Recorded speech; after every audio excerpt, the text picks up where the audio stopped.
Okay, so let me get started. So welcome everyone back to the main session. This is the last session with talks. There's one more session after this, just so I announced before we begin, which is the poster and demo session. And for that, as Nikolai mentioned in the beginning of the workshop, there's a list of links that we have in a Excel sheet where these are not hosted by the Zoom link that we gave you. These are individual presenters have their own Zoom links that they have presented, so you can click them and enter to each poster or demo session that you want. That's going to start after this talk. In this session, we have 5 industry talks, 10 minutes each from our sponsors. So the first one is SAP, and Matthias Hauk is giving the talk from Germany. Thanks, Matthias. Hello, I'm Matthias Hauk. I'm a developer in SAP HANA's Graph team, and in my presentation, I want to give you an impression what are typical use cases of HANA Graph and how we address them. Okay.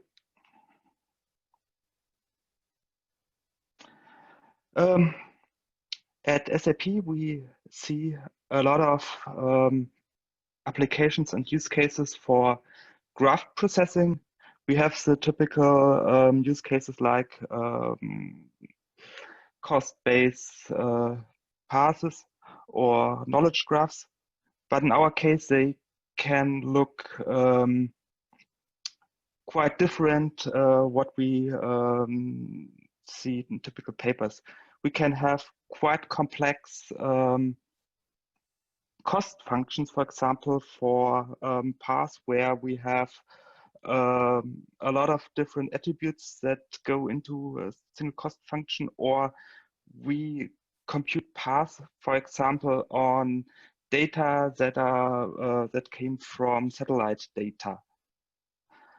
And in addition, we have also the use case. The user has a lot of data in different systems, and he wants to do more. And to gather all this data, he wants to use graph technology. The size of the data can vary, can be very different. We can have, for one use case, very small graphs with only a few thousand nodes, while in other use cases we have hundreds of millions of nodes with dozens of attributes, and they can be used interactively. But we also see use cases where a user wants to process thousands of queries at the same time. So he really wants to do batch processing on graph data.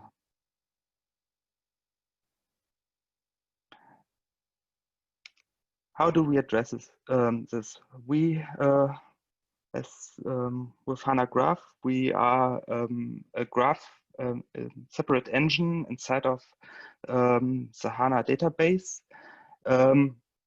So we have all the properties like asset and so on. We inherit from the overall database, and we have we offer the user different interfaces for pattern matching with OpenCipher, but we also have our own graph interface for more complex queries. Our architecture looks like this. We have on top the SQL layer. We are accessible via this. For OpenCipher, we have a separate statement, OpenCipher table, where we allow a user directly to formulate inside of SQL an OpenCipher statement. And we are also allow for more complex algorithms. We have GraphScript that are usable via a procedure interface. Um, Below all this, we have a graph workspace object that represents a graph, and it can be defined on directly on tables, or not only tables. We can be defined on views where we have combined several tables, and this tables not only need to be on the same system, they can be even distributed. Yeah, can be on remote systems via yeah remote interfaces. This is really a thing that is used by users to connect, to gather the data for graph processing from different systems.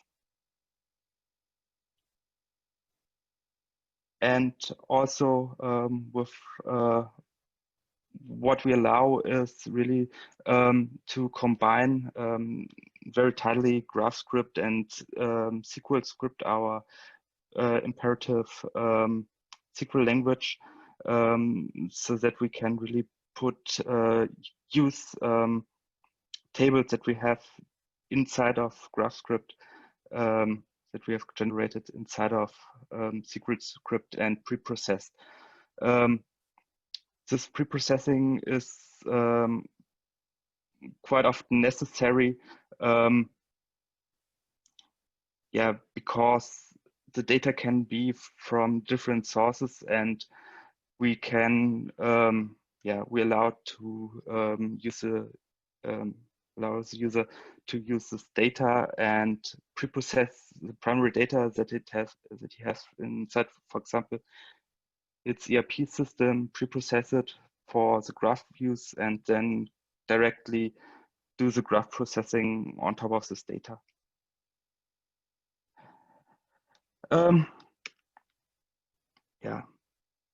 As I mentioned, we support 2 languages. For pattern matching, we support OpenCipher.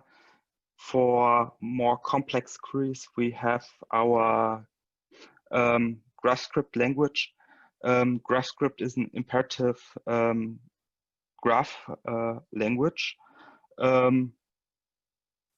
that has several graph primitives. For example, on the right side, I have typical GraphScript procedure. Here we have a graph object, we have vertex object that are bound to this graph object, and we can do using these vertices and graph object, for example, here shortest path computation. And we allow user to define arbitrary weight functions. Here, for example, we have a weight function that checks that an edge is inside of an interval, and this interval, it is the accumulated value across the path. So we can have different, we can have edges that are only valid for a certain time, and this is the thing that we can really allow to. There's 2 minutes, so 2 minutes left. Yeah. If you want to wrap up, start wrapping up at least. We allow using this custom function. We have a set of built-in algorithms, and all of them are customizable. The code is in the end compiled, and this gives a lot performance. So if you want further information about our system, we have a lot of publications that we have published at different conferences, and also we have a lot of documentation. Thank you for your attention. Right. So we have a couple minutes, like 1 minute for a quick talk. First of all, thanks very much for giving a talk at midnight your time, Yeah. Matthias. So if you have any questions, you could put it on chat or directly unmute yourself and ask. Does SAP have RDF support? SAP HANA SAP HANA doesn't have it. doesn't have RDF support. Currently not. Yeah. Are there plans, do you know, of supporting RDF? No, I don't know of any plans for it. Actually, it's not so complicated to map property graphs to RDF, but we currently don't support it. Okay. So Amin has another question, but I'll let him ask in the demo session so that if you're on time and move to the next. So the next presentation is from Alicia Frame from Neo4j, Graph Data Science with Neo4j. So Alicia, you can start screen sharing. I think I'm sharing my screen now. Yes, we can see the screen. So if you go into the presenter mode. Awesome. Perfect, yes. Cool, so I'm the lead product manager for Graph Data Science at Neo4j. And I'm going to talk today, quick overview of what Neo4j is if you're not familiar, and then mostly focus on our new Graph Data Science library. So if you haven't used Neo4j before, we are a native graph database. We're the largest graph database that's out there. We really are the creators of the labeled property graph and the Cypher query language. Lots of customers, a lot of customers, especially in finance, retail, software vendors, and we offer Neo4j on-prem, in the cloud, and as a service. For folks who aren't super familiar with labeled property graphs, the way Neo4j stores your data is nodes and relationships. So basically you can think of it like representing entities in your graph or nouns as nodes, and they can have labels. So in this example, we have people and cars. And then relationships are the connections between them. So they connect a start node with an end node and they have a type. So one person can love another person or a person can drive a car. And then the nodes and relationships can have properties that describe them. And so instead of having all of your data in tables, we're storing all of the data as a labeled property graph. What I'm here to talk about today is graph data science. So I like to kind of level set first. And just make sure we're all on the same page when we're talking about, what is data science and what is graph data science.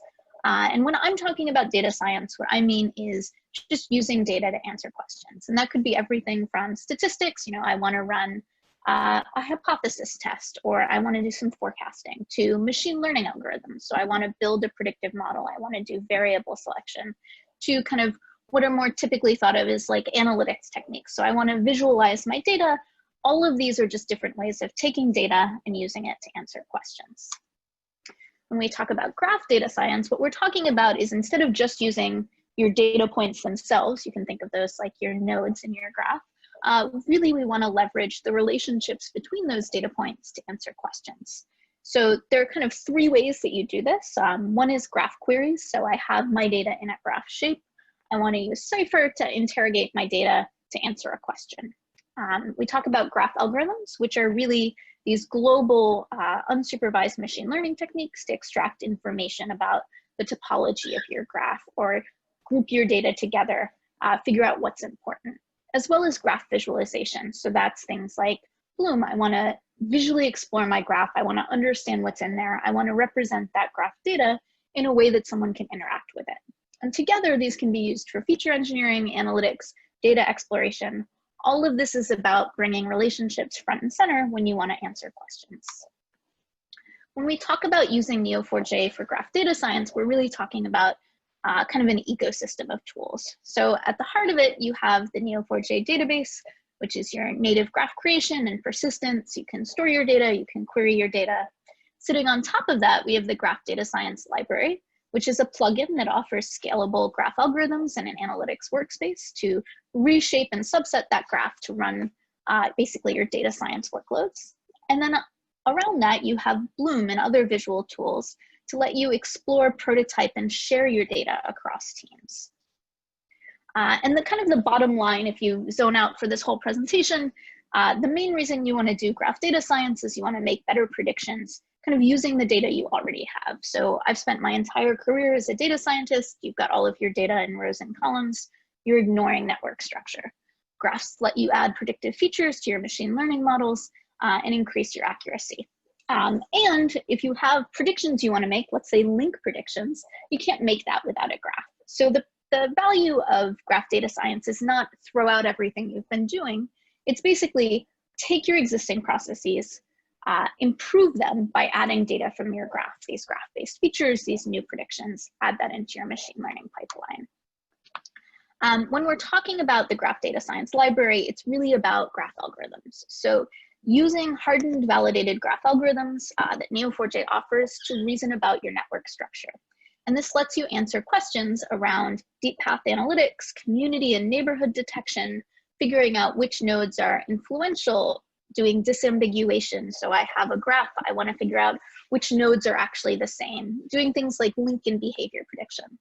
And really our focus in the last year has been making sure that these algorithms can scale massively into the tens of billions of nodes, and that they're highly parallelized and optimized so that if you're running an enterprise workload, you can actually execute the algorithms you need to run. When we talk about algos in Neo4j, the graph data science library currently includes 5 categories. So that's pathfinding and search. Those are your shortest path algos. Centrality and importance. So everyone knows and loves PageRank. We also have things like betweenus centrality, degree centrality, just different ways of identifying how important is a given node. We have the community detection algorithms, which you can think of like clustering. Basically, I want to figure out which nodes are more connected to each other than the rest of the graph. We have similarity algorithms, which let you say, given a node and its neighbors, its relationships, how similar is it to other nodes in my graph? And then link prediction basically are a category of different heuristics that say, given 2 nodes, should there be an edge between them? Kind of the secret sauce of the graph data science library is the in-memory graph, or the graph-specific analytics workspace. It's mutable and it's integrated with the database itself.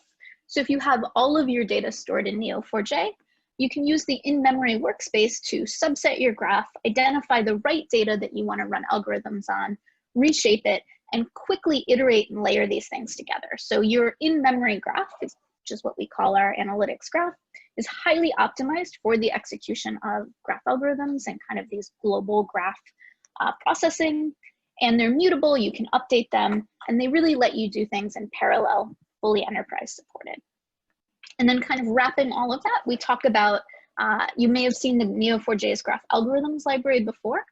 We've moved now to the graph data science library, which includes a simplified and standardized API to make it much easier to run these than it was before, with lots of documentation, training, and examples so you can get up and running. We've really tried to build a friendly data science experience. So there's a lot of logical guardrails. So if you're passing an undirected graph to an algorithm that expects a directed graph, you don't get a wrong answer, you don't get a mysterious error message, you should probably reload it as a directed graph. As well as a lot of tooling to reshape, aggregate, transform your graph so you can take your kind of kitchen sink underlying database and put it into the right subset for your analysis. And then on top of all of that, we talk about using Bloom to visually explore your graphs and your algorithm results and kind of make sense of those inferences. And that also lets you share things across teams for better collaboration. So if you've ever done graph data science before, maybe you've used NetworkX or iGraph, there's a lot to get done, right? You start with data modeling. So how do you get your data into the right shape? How do you transform your tables into a graph? Then you have to figure out which algorithms do I want to use? What's the right syntax? I have to build an ETL pipeline to get my data to the library, and then I have to store it somewhere. And then what do I do with it next? The bottom line for Neo4j's GDS is we try to make that experience simple. Because your data is in a graph Alicia, database. just to interrupt, 1 more minute, please. Mm-hmm. Yeah, if you want to wrap it up. Cool. So if your data is already in a graph database, it's already in a graph shape. We have validated algorithms, clear docs, and tutorials. The syntax is standardized and simplified. The data reshaping happens seamlessly with a single command, and you can write your results to move into production. With that, here are my resources, and feel free to reach out afterwards if you have questions. Sorry, I should not have interrupted. I didn't. I couldn't predict it was finishing. Sorry. We got 1 minute now to take any questions. So there is one question from Julian Shun. Does Neo4j support algorithms on streaming graphs that are changing in real time?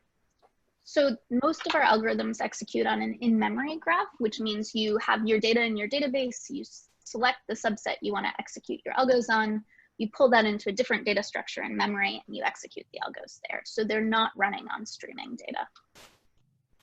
I'm going to repeat a question I asked earlier in the workshop.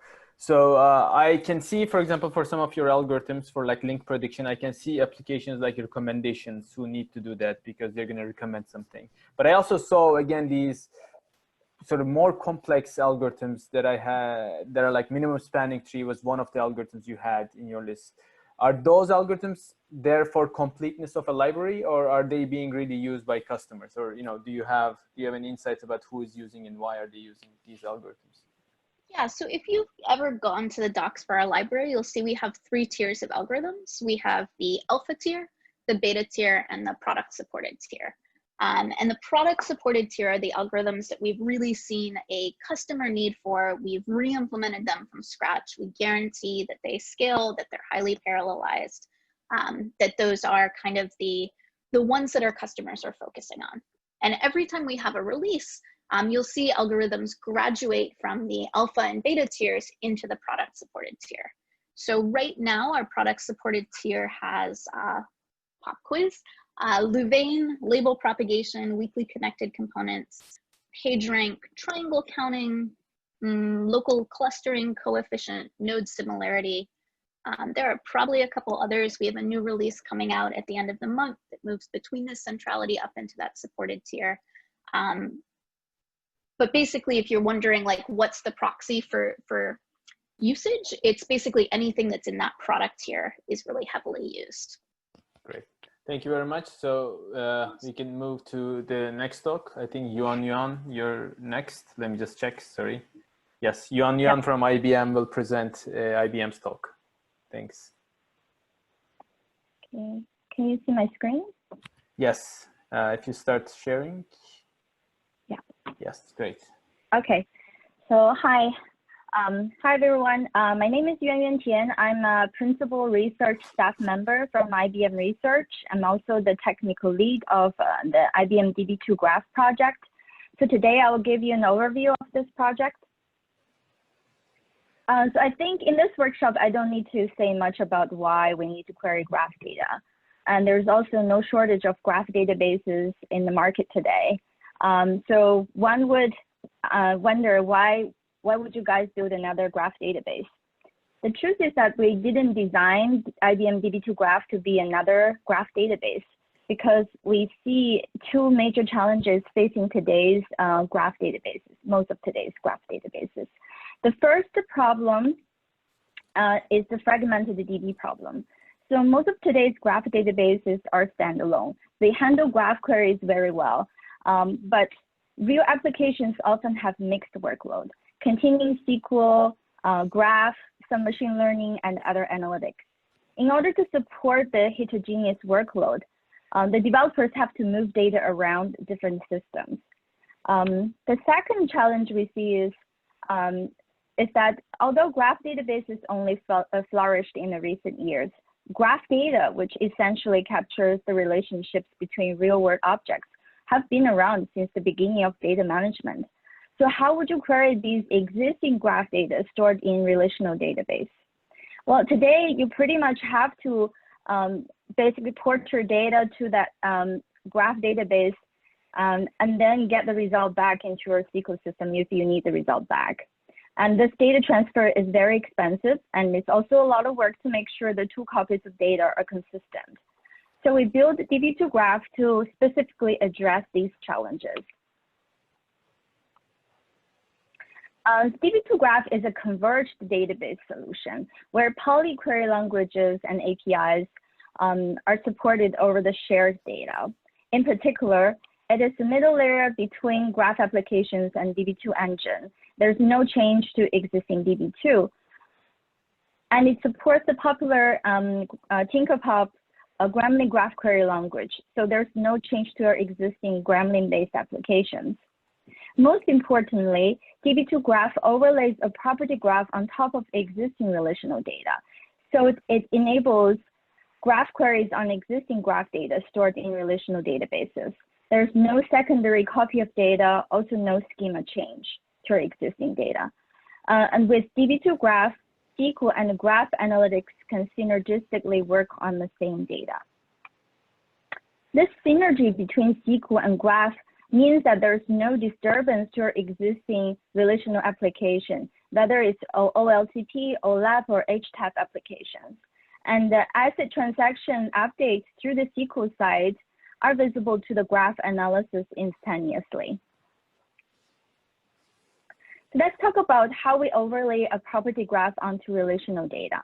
On the left-hand side, we have 4 relational tables: a patient table, has disease table, disease ontology table. So DB2 Graph will expose a graph view on the same data, where you see the vertices labeled as patients and the diseases and their address connecting patients to diseases and diseases to other diseases. In DB2 Graph, we essentially map each vertex and edge to a single row in the database. So the graph overlay really boils down to mapping the vertex set and the edge set of the graph into the relational table, into the relational tables. And this is achieved by an overlay configuration file. This file defines a set of vertex tables and a set of edge tables. In this example, patient and disease tables are the vertex tables, and has disease and disease ontology tables are the edge tables. Then for each such table, you need to define how to specify the required fields of the vertices and edges, as well as the properties. For a vertex table, for example, you need to define, specify the schema name and the table name, and then how to define the IDs, the vertex IDs. The ID has to be unique in a property graph. So we often need to add a prefix, a constant prefix to our primary keys in order to make the ID unique. Next, we define the label. The label can be defined either from a column in the table or actually a constant string. And actually, the latter case is more common because most of the case, all the vertices or edges from the same table have the same label. Finally, for the properties, these are coming from the columns in your table. The edge tables are defined similarly, except that you also need to define the source vertices and destination vertices. And if you know where they are from, you can also define the source and destination vertices tables. Okay. So the graph overlay can be defined not just on tables, can also be defined on views. And one relational table can serve as multiple vertex table, multiple edge table, or both vertex table and edge tables. So we also, the user can handcraft the overlay configuration, but we also provide an automatic overlay generator, which utilizes primary key and foreign key constraints to infer relationships among data. So here's the architecture of the DB2 graph. It includes Tinkerpop, and 4 native system modules. And I'm going to use an example Gremlin query to demonstrate how the different modules of the system work together.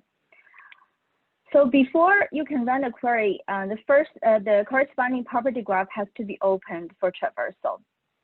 And the topology module reads the overlay configuration file and establishes the graph overlay mapping. Then the query goes through the Tinkerpop stack, where it is parsed and compiled into a logical query plan with a number of steps. Analogous to query optimization in a database, Tinkerpop's logical plan can also be muted into a more optimized query plan by applying a number of traversal strategies. And in DB2 Graph, we added a number of optimized provider strategies in the traversal strategy module. After applying the DB2 Graph optimization strategies, the logical plan is muted into a more optimized query plan. After that, logical plan is translated into actual physical implementation. And some of the steps in the physical plan result in calling the graph structure API in the graph structure module. And the implementation of the API in turn requires accessing the graph overlay information maintained in the topology module, and also calling the SQL dialect module to generate DB2 SQL queries. Finally, the SQL queries are submitted to DB2 and results are converted to the required form and returned back to the user. So in DB2 Graph, we added a lot of optimization strategies for better performance. The first category of optimization are traversal strategies.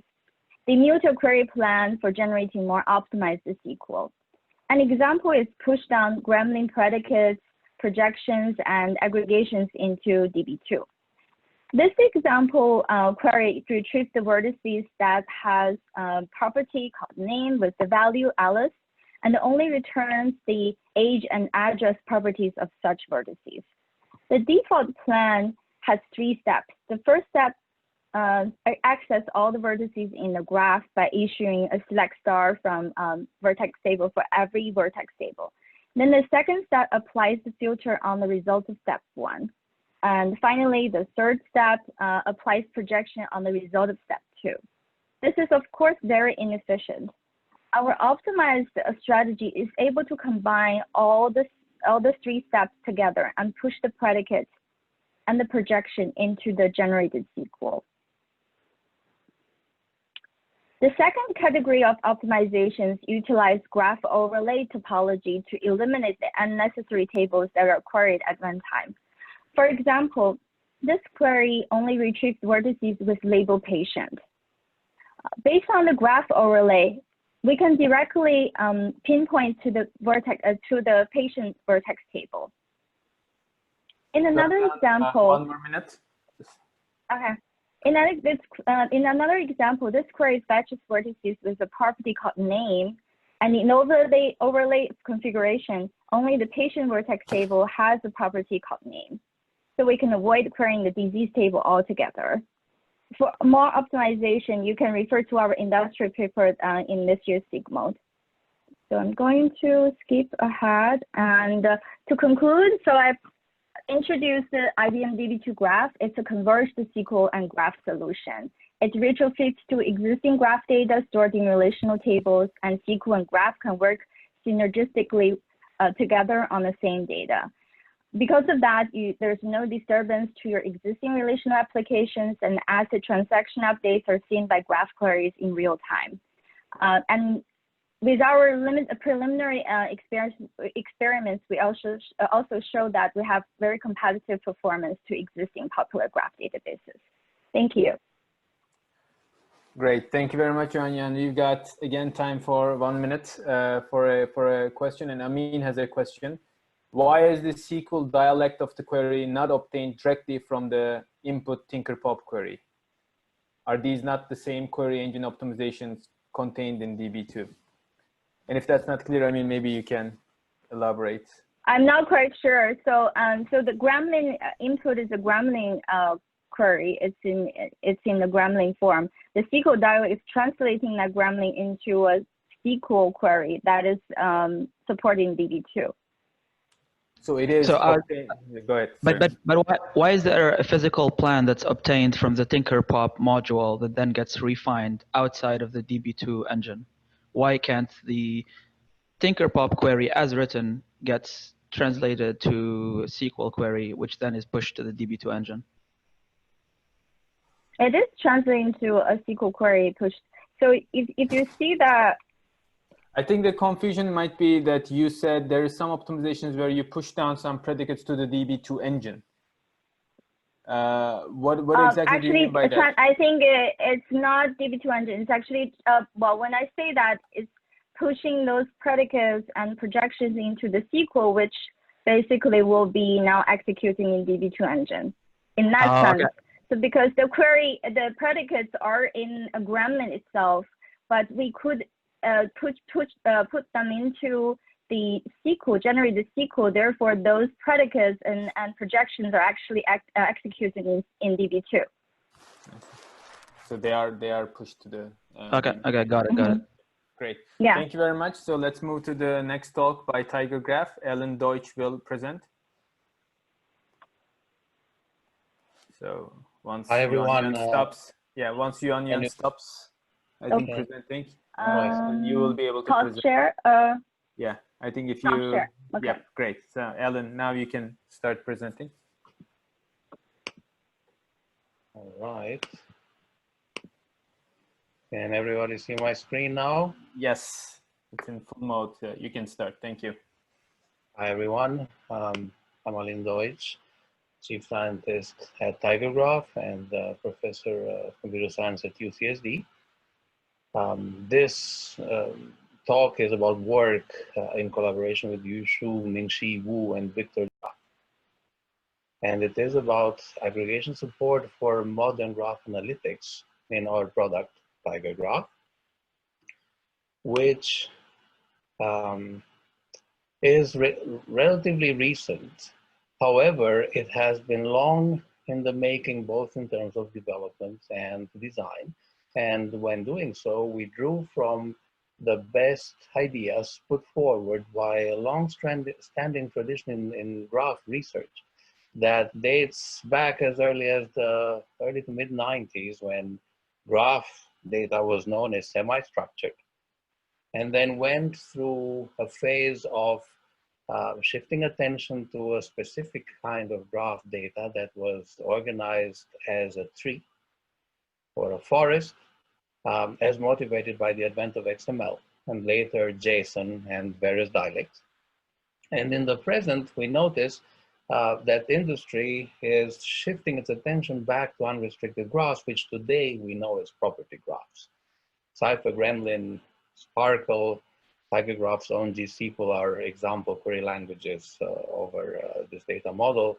And there are also two upcoming ANSI ISO standards, one for extending SQL for exporting graph data as tables and then querying it, and one called GQL for querying native graphs.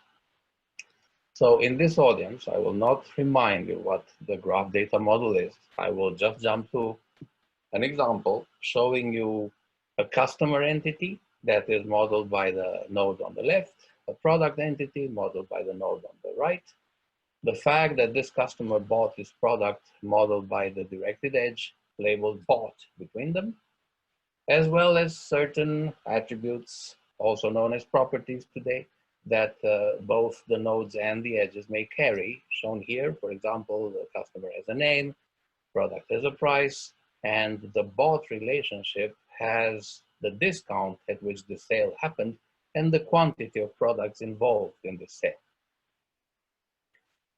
The key language ingredients that we think are required by modern applications and that we are providing in Tiger Graph, first of all, inherit all of the primitives from classical academic work, having to do with specifying complex navigation patterns in the graph that allows one to bind variables against the data found that way. And that is not the focus of this talk, as well as more modern requirements that have to do with supporting large-scale graph analytics. And these involve aggregation of the data encountered during the navigation, as well as control flow support for algorithms that iterate to convergence. Think of PageRank class algorithms, recommender system, shortest path, computation, etc. Let's talk a little bit about aggregation, because this is where Tiger Graph has made a unique design decision. Conventional aggregation, by which I mean SQL style aggregation, computes the table of pattern matches and then groups it, typically by specifying a group by clause. The exception is Cypher, which has an implicit group by clause, but that is roughly equivalent in expressive power as the explicit SQL style group by. So I'll classify it in the same conventional style. And then GSQL takes an alternate paradigm that is based on aggregating containers, which are called accumulators. This brings advantages both for how natural it is to specify aggregation and performance, as I'll show you in a moment. And it actually subsumes the conventional SQL style aggregation. Soon we'll have in the product a group by clause that will be implemented on top of accumulators. So what are accumulators? These are containers that hold the data value, accept inputs that are found during the traversal of the graph, and aggregates these inputs into the data value using a binary operator. We are supporting all the accumulators that compute the SQL specific aggregations, such as sum, max, min, etc. But we also allow users to define their own. And moreover, accumulators can be either global, by which I mean that there will exist one single instance of that accumulator throughout the lifetime of the query, or they can be vertex attached, in which case every vertex has an instance of this accumulator during the lifetime of the query. Coming back to our example of the customer and product, suppose we set ourselves the goal of computing two aggregations, the revenue per customer and the revenue for product coming from all of the sales we have recorded. In which case, this is how we would do it in Tiger Graph. We would equip the customer nodes with their own accumulator called C sales. The @ sign stands for vertex attached accumulator there. Similarly, we will equip the product nodes with a P sales accumulator. And then for every edge, bought edge in the graph, we would compute from the appropriate properties the revenue for this sale, and that same value we would insert into both accumulators. We're not quite done in specifying what we want because, of course, in a graph, vertices may be shared by edges. So if I have now multiple customers and multiple products, then if you look at the first customer, upper left, it is involved in two sales of two products. So if each of those edges generates a sales revenue, then we want the two values that are sent to this customer to be summed up. And the same holds for the products. The product in the middle on the right is involved in two sales. The two values, sales revenue values, should be summed up. Okay, so this is basically how we specify aggregation. And let me now tie that to the syntax. What you see here should at first glance show you how similar our design is to SQL. And this is deliberate. We wanted SQL programmers to have an easy on-ramp into graph programming, organizing our queries along select from where block guidelines. You'll also notice a bunch of things that are not SQL, such as the accumulator declaration.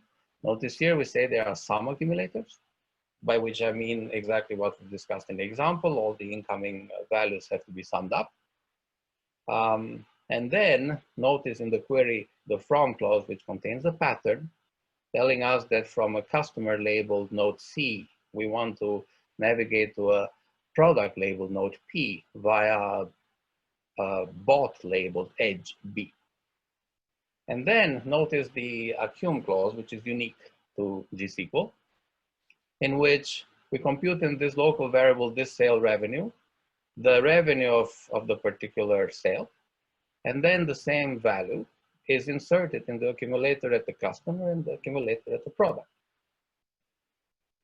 So notice here that what we're doing is the same value that we have found contributes to two aggregations, each by distinct grouping criteria. And this syntax allows us to specify one pass computation over the graph, which collects the data once, but then aggregates it in multiple ways as needed. And also notice that the groups that are computed in this way are distributed. Each node accumulates its own group. And this, of course, is conducive to distributed, massively parallel implementation that we exploit in our framework. All right, here I'm flashing something that I don't want you to read. The point is that on this single slide, we have put, by using accumulators, recommender system based on log cost time similarity. And in general, they give us very strong expressive power. The benefits of using them are that they subsume the SQL style aggregation. They specify queries whose evaluation is naturally parallelizable. They facilitate specification of single-pass multi-aggregation via different grouping criteria, something currently unsupported in the upcoming GQL standards or any other existing query languages, graph query languages, and only partially supported even in SQL, where you either write 2 blocks for our example, because you need 2 different group clauses, or you reach for more sophisticated aggregation primitives that come from the data cube application scenario, which however turns out may compute more aggregates than you want, as it will compute all the aggregates for all the dimensions of your data cube, and you actually only want a few. We have actually an upcoming paper at SIGMOD that quantifies the effect of this wasteful aggregation when you aggregate SQL style, and shows up to 3-fold speed up of accumulator based over conventional style aggregation.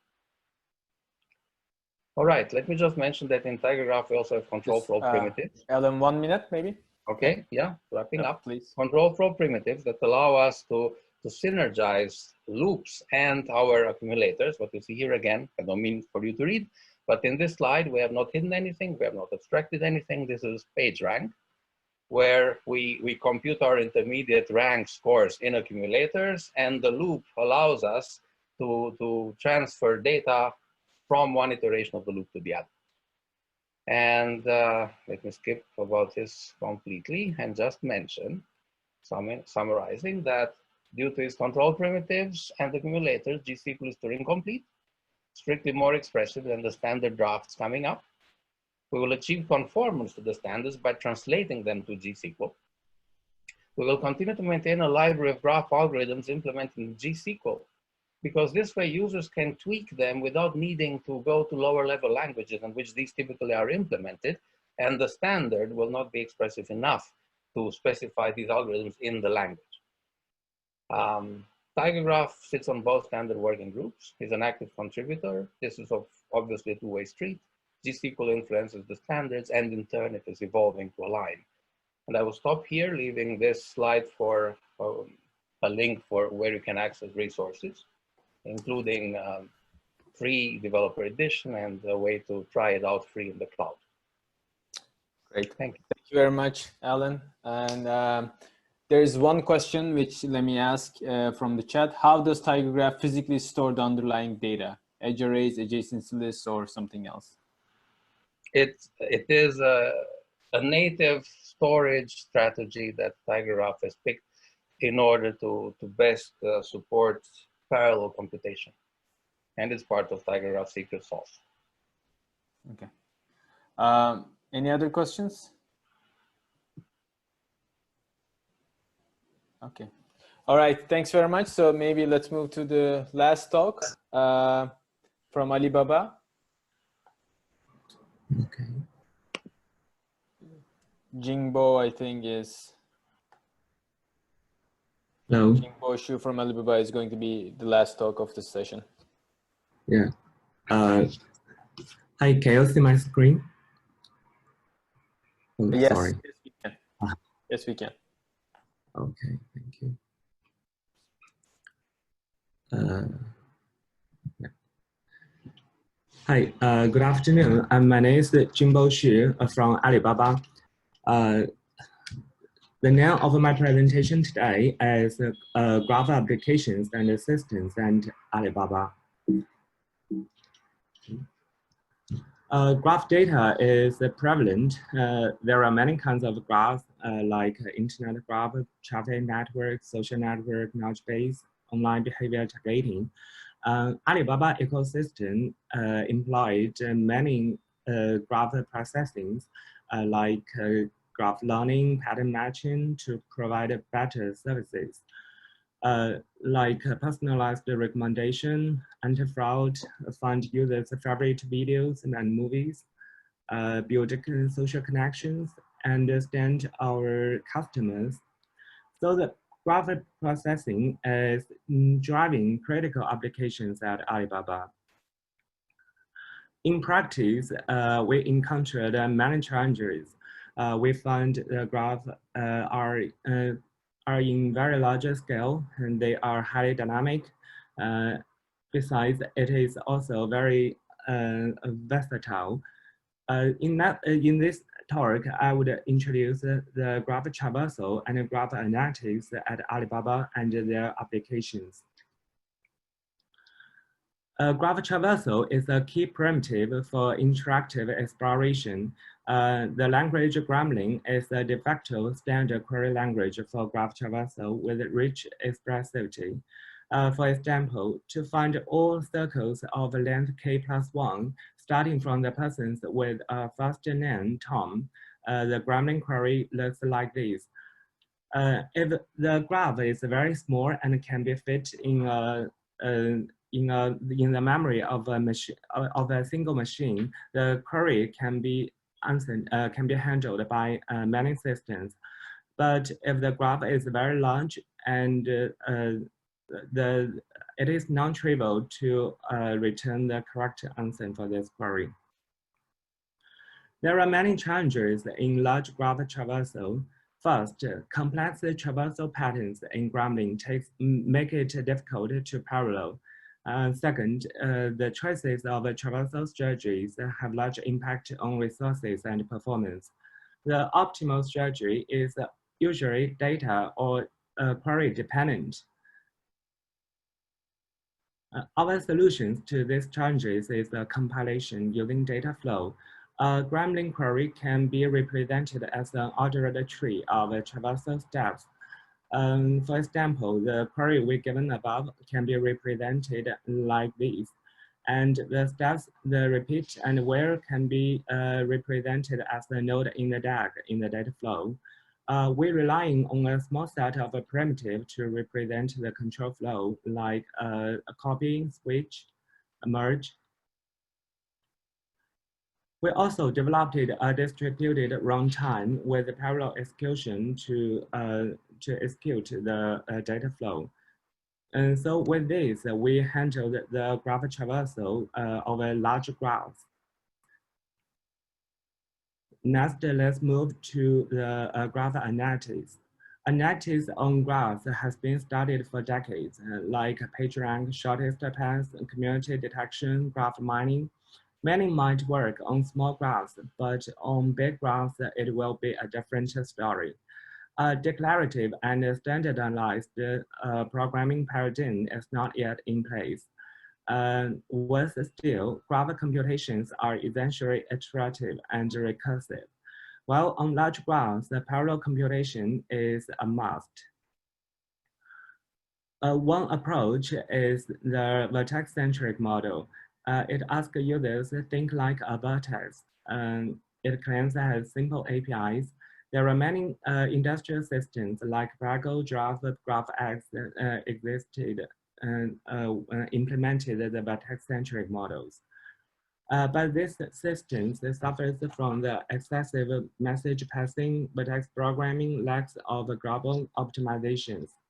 We can bear with this, but users have to recast existing algorithms into a new model.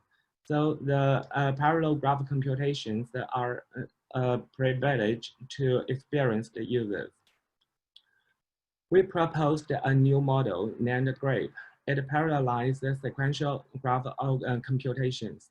This work published on SIGMOD Chinese 7. For class Q of graph queries, we ask users to provide 3 functions to answer Q. A p-eval is a sequential algorithm for Q for partial evaluation. Inc-eval is the incremental version of the sequential algorithm for Q, and an example to taking union of the partial results. So we made the parallel processing much easier by using the partial and incremental evaluations. Next, I would introduce 2 applications at Alibaba. The first one is anti-resolution. Alibaba operates a number of online and offline services. And we want to find how many unique users, items, or business clients are there across Alibaba. We answer this question by linking the records of the same real-world entities, like user, product, business, music, movies together.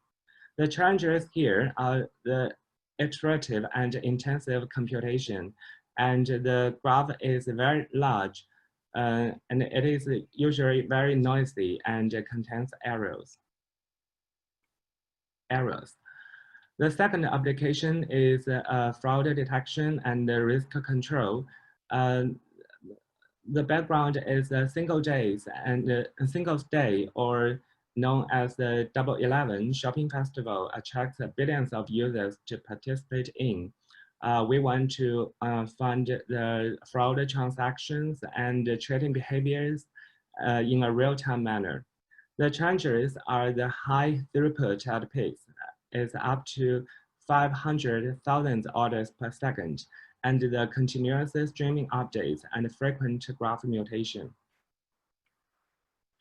These applications are supported by the graph traversal and the graph analytics system, and many problems are solved as a result. First, we reduce the effort of development. For example, it takes an intern 2 weeks from ideas to bringing applications online. The efficiency is very good. For example, one of the algorithms, it takes 1 hour of a graph with 19 billion edges. It used to be 7 hours in the text-centric model.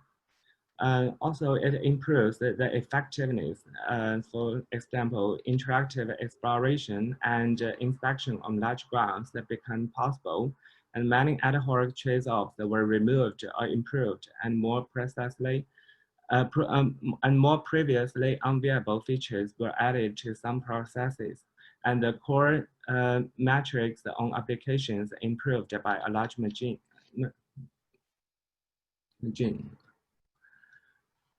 In summary, for graph traversal, we built the first system for the distributed graph traversal using data flow with a dynamic shadowing. For graph analytics, we implemented a subgraph-centric programming. It deployed partial and incremental evaluation and outperforms the state-of-art systems. Currently, we are combining the 2 systems to build a unified system for both traversal and analytical workload over graphs. That's all. Welcome to joining us at Alibaba. Great, thank you very much, Jingo. Well, there is one question from Yuan. She's asking, what graph algorithms did you use for the fraud detection application? Okay, fraud detection. We cooperated with other teams. They choose the algorithms, and they find some root fraud users or transactions. In the graph, we mainly use a Louvain algorithm to find the community. It's like some community detection. We use the Louvain algorithm, but I don't know what algorithm our cooperated team used to find the root users. So I have a question. So is Alibaba essentially the products or applications of graphs, or is there also one graph software, like here's a graph database we're selling in the company? Or is it different applications that are built for customers? Sorry, I beg your pardon. So is it a set of different graph applications that are being sold as products at Alibaba? Or are these all internal product applications you discussed? Internal. Everything is internal. Is there an external product that is being sold? Currently, there are one product sold on Alibaba.com, but we are going to develop some new product go to open source communities. Okay, and that's what product is it? Is it the analytics? Is it the database? Analytics. Analytics. Okay. Yeah. The currently sold on Aliyun is a graph database. Okay, great. Yeah. Looking forward to the new product. All right, so this concludes the industry session.